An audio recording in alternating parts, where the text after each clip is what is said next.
نے ایک صحابی سے پوچھا حضرت ابی بن کعب سے کہ بھائی پرہیزگاری کیا ہے؟ پرہیزگاری کیا ہے؟ تقویٰ کیا ہے؟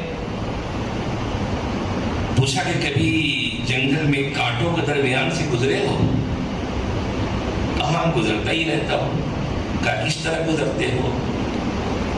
کہا کہ کپڑوں کو بچا کے گزرتا ہوں کہ اور اپنے بدن کو بچا کے گزرتا ہوں کہ تاکہ کوئی کانٹا نہ چبھ جائے اور کوئی کپڑا اس میں پھنس نہ جائے، پھنس کے پٹ نہ جائے۔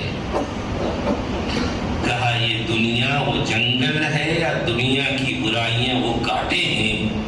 جس طرح تم کانٹوں سے بچ بچا کے گزرتے ہو دنیا کی برائیوں اور دنیا کے فتنوں سے، ویسا گزرنے والے تم بن جاؤ، یہی تقویٰ ہے۔ ویسا گزرنے والے بن جاؤ، یہی تقویٰ ہے۔ آج تو ہم چاہتے ہیں کہ ہر برائی میں ہمارا حصہ ہو، نہیں، بچ بچا کے گزرنے کی عادت ہم میں پڑ جائے، اسی لیے اللہ نے یہ روزہ عطا کیا ہے۔